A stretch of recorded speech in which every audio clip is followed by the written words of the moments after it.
भंडारा जिल्ह्याच्या तुमसर तालुक्यातील देवाडी येथील क्लोरीन ट्रक औषध निर्मिती कारखान्यातील रसायनयुक्त पाणी जवळच्या नाल्यात सोडत असल्याने नाल्याचे दूषित पाणी शेतकऱ्यांच्या शेतात तसेच वैनगंगा नदीपात्रात सोडले जात असल्याची बातमी दाखवतात भंडारा प्रदूषण महामंडळाला जाग आली आहे।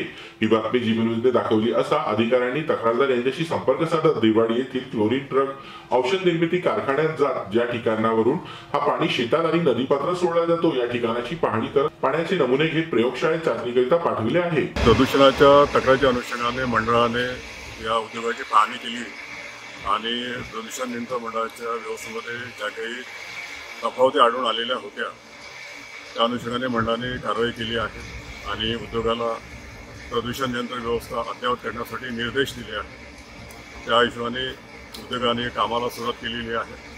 उद्योगाला ताकीद देण्यात आली आहे की कुठल्याही परिस्थितीमध्ये उद्योगाचं पाणी बाहेर जाणार नाही त्या दृष्टीने उपाययोजना करण्यासाठी त्यांना निर्देश दिले असून याच्या आधी या उद्योगाची कारवाई करून त्यांची 2 लाखाची प्रत्येक 2 वेळा बँक गॅरंटी जप्त करण्यात आलेली आहे आणि प्रदूषण नियंत्रण व्यवस्था अद्ययावत करण्यासाठी त्यांचं काम चालू आहे।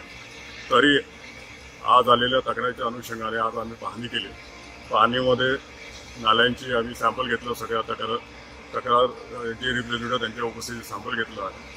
काही ठिकाणी थोडंसं डिस्चार्ज म्हणजे स्मॉल ट्रिकल असं आढळून आलेलं आहे। इंडस्ट्रीला आम्ही ताबडतोब ते बंद करण्याचे आम्ही निर्देश दिले। पर्यावरण प्रदूषण मंडळाचे अधिकारी आज क्लिअरिंग ट्रक्स कंपनीच्या परिसरात येऊन त्यांनी पाहणी केली आणि या शेतकऱ्यांच्या ज्या तक्रारी होत्या धानपीक उद्ध्वस्त होत असल्याची बाब आणि वैनगंगा नदीपात्रात जात असलेला क्लिअरिंग ट्रकचा सांडपाणी या संदर्भात आज अधिकाऱ्यांनी केलेल्या तक्रारीची दखल घेऊन त्यांनी पाहणी केली आणि आज पाण्याचे सॅम्पल तपासणी करण्यासाठी त्यांनी नागपूरला घेऊन गेलेले आहेत। याच्यावर लवकरच कारवाई करण्यात येईल असं आश्वासन प्रदूषण नियंत्रण मंडळाच्या बोर्डच्या अधिकाऱ्यांनी मनोज वटाने सर आणि हे आपले जे आहेत पुसतकर सर, किशोर पुसतकर सर यांनी आम्हाला आश्वासन दिलं।